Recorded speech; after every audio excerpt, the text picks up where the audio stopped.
Hello guys, for today's video gawa ulit tayo ng reaction kasi grabe talaga, alam nyo yon, kahit naman iba yung topic ng isang live, talagang hindi talaga naaalis yung mga taong ito na sobrang mapanira, 'di ba? So hindi na ito talaga dahilan ang mga reactor, alam nyo yon, ito na talaga to. Talagang sadyang mga mapanira. Gawan ulit tayo ng reaction ngayon dahil may mga ipinasa sa akin. Ito galing to sa live, alam nyo, ni PBONJ nung isang gabi yata. Itong reactionan natin. Kasi alam nyo, kahit yung mga taong tumulong mismo, alam nyo yon, never, kahit pa anong galit, alam nyo yon, kahit pa sabihin na nilang galit sila kay Krishna or hindi, alam nyo, never magsasalita ng ganito. Lalo na si Sir Paul, never magsasalita ng ganito. Alam nyo yon. Ito, kung followers man to ni Sir Paul, hindi acceptable yung mga ganito. Alam nyo yun. Si Sir Paul nga, na yun mismo ang tumulong, walang nasasabi na ganyan. 'Di ba? Ikaw ba? Kasi meron dito, nag-comment doon sa live ni PBONJ. Hindi ko yun napanood pa kasi nasa labas nga ako. Ngayon, dito ako, wala akong comment about sa live ni PBONJ. Alam nyo yon. Dito ako sa mga taong nag-comment kasi ito ang ipinasa nila. Alam nyo yon. Pero kahit pa hindi ko napakinggan or hindi ako nakapanood ng live ni PBONJ, I think hindi nyo rin karapatan, wala kayong karapatan na magsalita ng ganito. Ito galing kay, sino ba to? Joy Kaiki. Kahit sabi niya, kahit ako na high blood, ganyan-ganyan. Siguro yon doon sa, yung kanilang argumento pa kay OFW ba yun, kumari, ganun. Ang sabi niya sa comment, ito siguro nag-replay siya sa live ni PBONJ. Kahit ako na high blood, bakit pa kasi yan nakilala na wrong lang siya dito? Bakit pa kasi yan nakilala ni Sir Paul, si Krishna? Yan nagpagulo, walang utang na loob si Krishna. Di ko yan gusto. Di ko yan gusto sila kasama nila. Hindi ko yan gusto sila kasama ni Sir Paul. Yun ang pagka-comment. Sumagot naman doon si Mary Reyes. Sabi niya,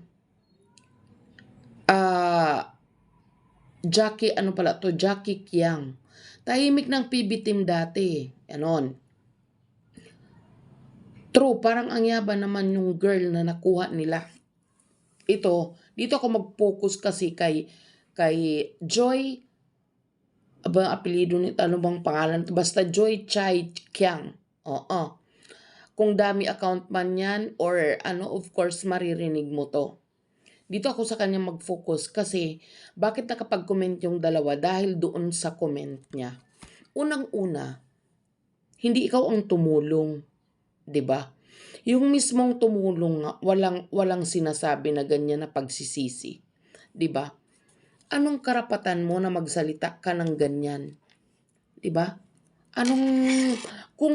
Kung yun nga mismong tumulong, yung may katawan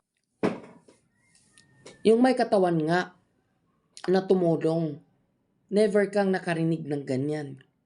'Di ba? Paano mo sasabihin? Ito dapat iisa-isahin talaga kayo kasi mukhang yung mga utak nyo na priest na masyado. Alam nyo yon?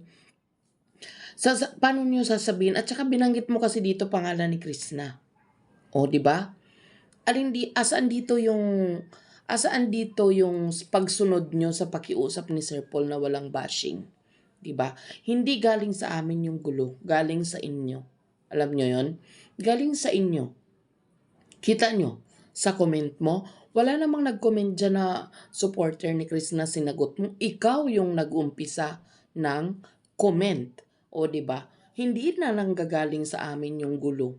Sinasagot ka namin kasi mukhang kumikitid yata ang utak mo.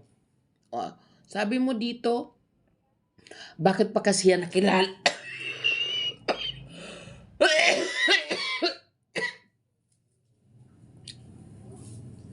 Bakit pa kasi yan nakilala? Bakit? Expected ba din yun ni Krishna na makikilala niya si Sir Paul?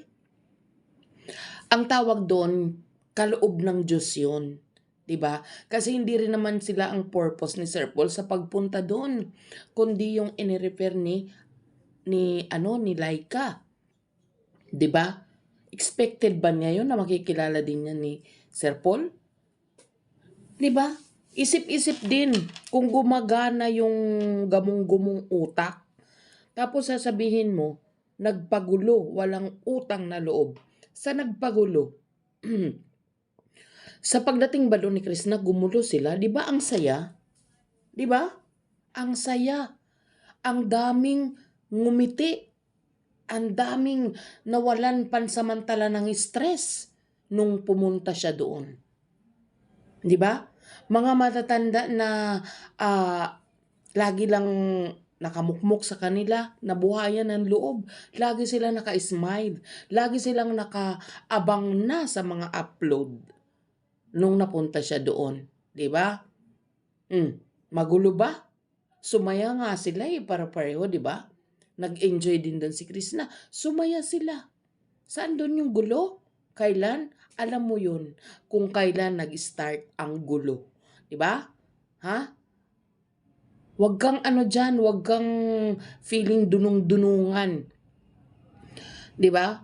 Walang utang na loob. Palagi nyo sinasabi, palagi nyo pinapamukha sa comment section, walang utang na loob. 'Di ba? Lagi nyo sinasabi na kung hindi dahil sa ganito, dahil sa ganyan. Nasabi man ni Sir Paul yan, hindi, 'di ba? Hindi na sana ako dito magbe-mention, pero binention nyo dito si Krishna. Alam nyo yun, palagi nyo pinapamukha utang na loob. Ang utang na loob kahit kailan hindi yan nababayaran.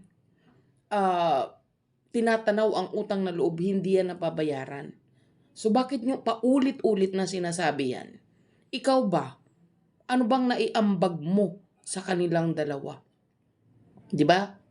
Ano ang naiambag mo kay Krishna? Wala din naman, 'di ba? So anong karapatan mo na pagsalitaan siya ng ganyan?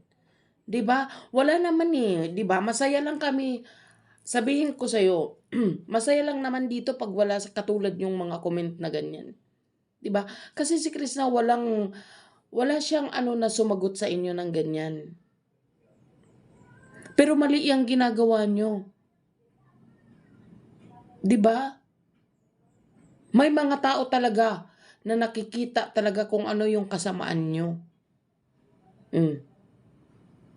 Hindi naman din pwede yan na kayo lang ang pwedeng magsalita about dito kay Krishna, siraan nyo.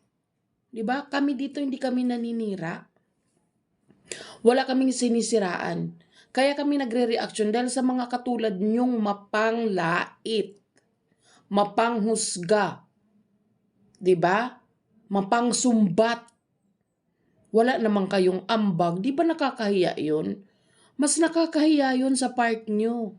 Kasi anong karapatan nyo manumbat na wala naman kayong naibigay kay Krishna?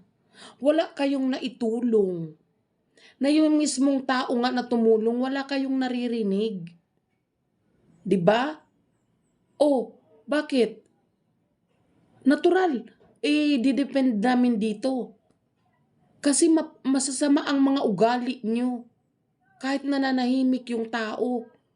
'Di ba? Nagugulat na nga lang siya pagbangon niya 'Di ba? Issue nyo na siya. Na kahit wala naman siyang kinalaman. Yan ang hirap sa inyo 'Di ba? Mm. Sabi niya, di ko yan gusto na makasama ni sir. Bakit ikaw ba ang kasama? Diba? Di wag mong panoorin. Oh, ba't mo pinapanood kung hindi mo pala gusto? Gusto mo lang talaga manira. Gusto mo lang talaga mag-comment ng ganyan. Walang yabang si Krishna. Kasi kung may yabang yan, sinagot-sagot na kayo niyan. Kung lumaki na ang ulo niyan, sinagot-sagot na kayo niyan sa sukmed. Oo, umalma na yan. Pero dahil nandoon pa rin ang pagiging humble niya, at saka sinasabi nga niya, wala pa siyang nararating. At hindi niya kailangan magyabang. Dahil yung mga kung ano man meron yan sa kanya ngayon, ano lang yan, temporary lang yan, hindi niya madadaling, kaya hindi niya kailangan magyabang. So bakit niyo nasasabi yan? Dahil gusto niyo lang talagang manira. Tigilan niyo yung mga ganyan. Tahimik man talaga ang community, hindi sa amin mga reactor ang nanggagaling ang gulo. Hindi lahat ng reactor mapanira or mapanggulo. Kayo talaga, kayong mga nagko-comment ang mapanggulo. Oo, di ba? Hintayin mo. Kung sasagot man yan si Krishna, hindi yun sa kayabangan. Dahil mapupuno na yan sa mga ginagawa nyo. Na dahil kahit anong pakiusap sa inyo, na itigil yung bashing, kami dito nasusubaybayan mo kami. Pag wala kaming topic, masaya lang, tawanan lang. Alam mo yun? Pero dahil ganyan kayo mapanira sa kapwa, dapat din kayong sagutin. Oh, dahil hindi kayo marunong sumunod sa mga pakiusap. 'Di ba? Dahil ang gusto nyo talaga, sirain yung tao. Kung ayaw mo sa kanya, di wag mong panoorin. 'Di ba? Anong pinagyayabang niya? Wala pa nga siyang nakikita sa hindi, nahihiya nga siyang may magpa-picture. Kasi hindi sila sanay sa ganun. Tapos sasabihin mo mayabang. Kayo talaga yung mapanira. Tigilan nyo yan.